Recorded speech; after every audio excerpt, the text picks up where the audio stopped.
আসসালামু আলাইকুম রহমতুল্লাহি ওবরাকাতুহু। সম্মানিত ভিউয়ার্স, আমরা আজকে একটি গুরুত্বপূর্ণ বিষয় নিয়ে কথা বলবো। সেটি হচ্ছে পাপ, হতাশা এবং অনুতাপ।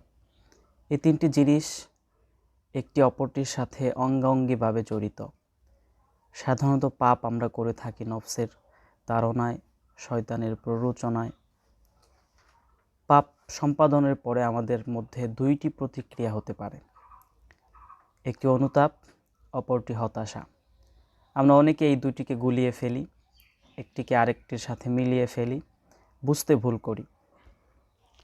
আমরা এই বিষয়টি নিয়ে কিছু গুরুত্বপূর্ণ কথা আপনাদের সাথে শেয়ার করার চেষ্টা করব। তার পূর্বে আসেন এই দুইটা বিষয়কে ক্যাপচার করে এমন একটি হাদিস আমরা আপনাদের সাথে শেয়ার করে নিই।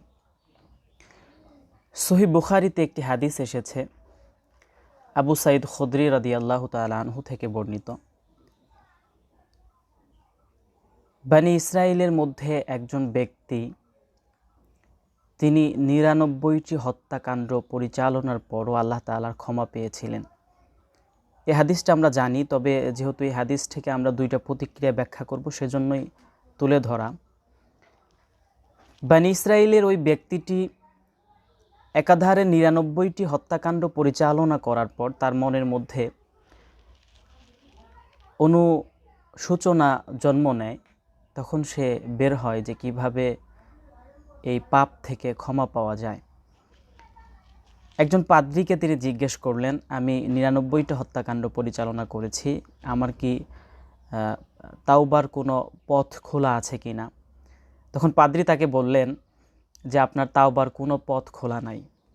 তখন তিনি চিন্তা করলেন, যেহেতু তাওবার পথ খোলা নাই, সুতরাং আপনাকে বাঁচিয়ে রেখে লাভ কি? তিনি সাথে সাথে পাদ্রীকেও হত্যা করে ফেললেন। এভাবে তার ১০০টি হত্যা পূর্ণ হলো। লোকটার মধ্যে পরক্ষণেই আবার অনুশোচনা জন্ম নিল, আমি তো আরেকটা বোঝা ভারী করে ফেললাম। ৯৯টি হত্যা ছিল, আমি আরও একটু হত্যাকাণ্ড বাড়িয়ে ফেললাম, কিন্তু আমার তাওবার তো কোনো পথ খুঁজে পেলাম না। তিনি আবার অনুশোচনায় খুঁজতে থাকলেন কিভাবে তিনি তাওবার মাধ্যমে ক্ষমা পেতে পারেন।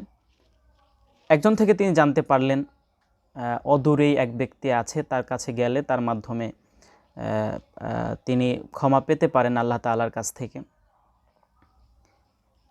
তো তিনি তার কাছে তাওবার উদ্দেশ্যে যাওয়ার জন্য রওনা হলেন। পথিমধ্যে লোকটার মৃত্যু হলো। আযাবের এবং রহমতের উভয় দল ফেরেশতা এসে তার রূহ নিয়ে টানাটানি শুরু করে দিল। যেহেতু লোকটা আজন্ম পাপী ছিল, এই জন্য আযাবের ফেরেশতারা তাকে জাহান্নামে নেবার জন্য তার রূহটা নিয়ে টানতে শুরু করলো। অপরদিকে যেহেতু তিনি তাওবার নিয়ত করেছেন, সেজন্য রহমতের ফেরেশতারাও তাকে নিয়ে যাওয়ার জন্য টানাটানি শুরু করলো। তো এই পরিস্থিতির সমাধানটা আল্লাহ তাআলা সুন্দর করে দিলেন। আল্লাহ রাব্বুল আলামিন বললেন যে তোমরা উভয় দিকের রাস্তাটা মেপে দেখো।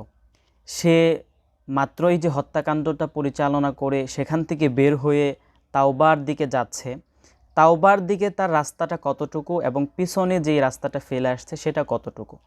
যদি তাওবার পথের রাস্তাটা ছোট হয়, তার মানে তিনি তাওবার দিকে বেশি অগ্রসর হয়েছেন, তাহলে তাকে ক্ষমা করা হবে।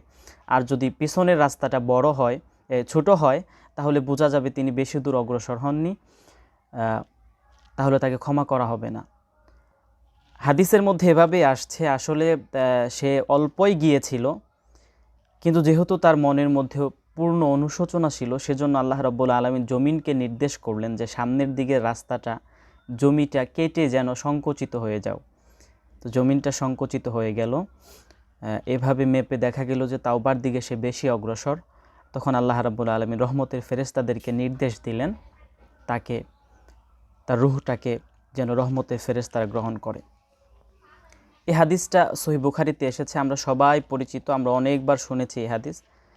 এই হাদিস থেকে আমরা দুইটা অনুভূতির কথা ব্যক্ত করব। আমরা সাধারণত পাপ করার পর আমাদের মধ্যে দুই রকমের প্রতিক্রিয়া হতে পারে, যেই দুইটাই এই হাদিসের মধ্যে এসেছে। একটা প্রতিক্রিয়া হচ্ছে আমরা অনেক সময় হতাশ হয়ে যাই। পাপ আমাদের দ্বারা পাপ হয়ে গেলে আমরা হতাশ হয়ে যাই।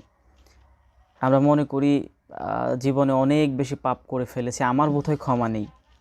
এই প্রতিক্রিয়াটা হচ্ছে হতাশা। আরেকটা হচ্ছে অনুতাপ। কোরআন সুন্নাহ আমাদেরকে পাপের কারণে অনুতপ্ত হতে বলেছে, কিন্তু হতাশ হতে নিষেধ করেছে। আল্লাহ রাব্বুল আলামিন পবিত্র কোরআনে কারীমের মধ্যে বলেছেন, লা তাকনাতু মির রাহমাতিল্লাহ, তোমরা আল্লাহর রহমত থেকে নিরাশ হও না, নিশ্চয়ই আল্লাহ রাব্বুল আলামিন সমস্ত পাপ ক্ষমা করে দেবেন।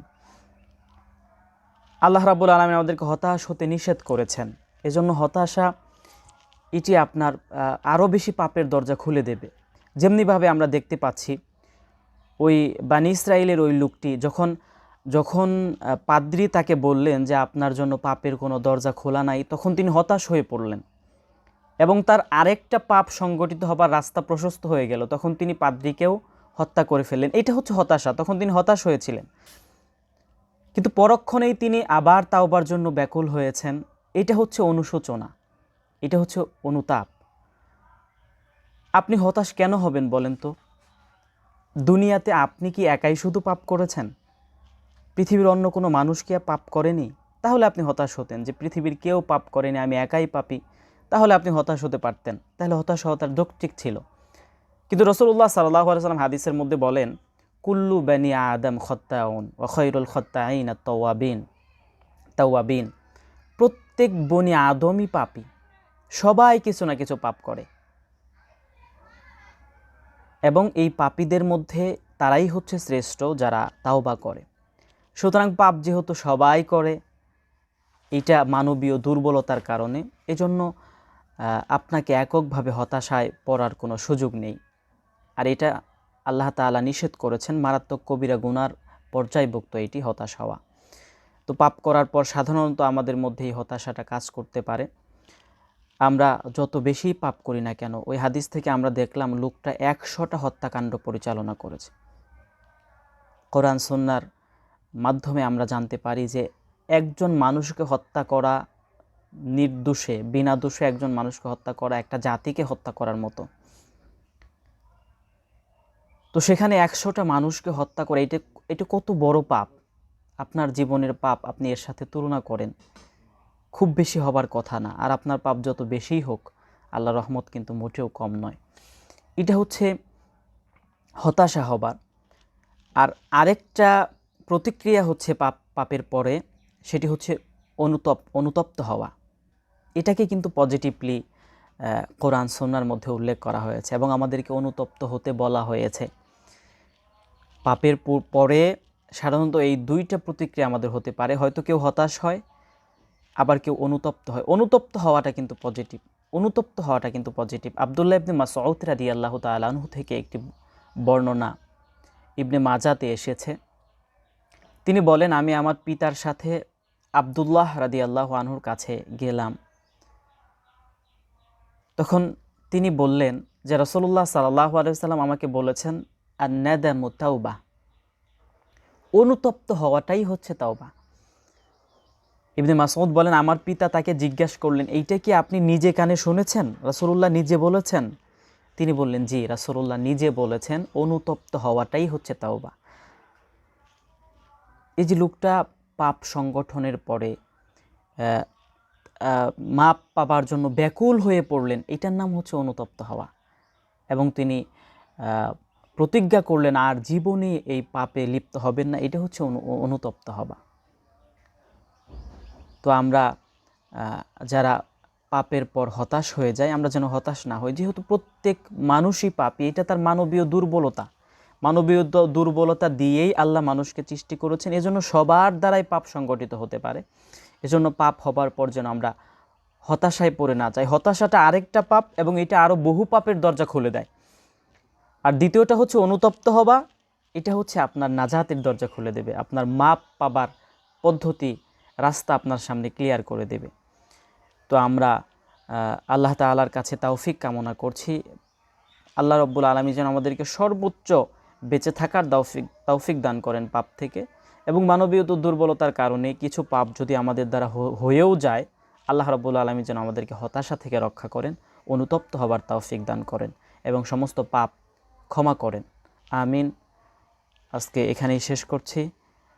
দেখা হবে আবার নতুন কোনো কথা নিয়ে। সে পর্যন্ত ভালো থাকুন, সুস্থ থাকুন। সালামু আলাইকুম ওয়া রাহমাতুল্লাহি ওয়া বারাকাতুহু।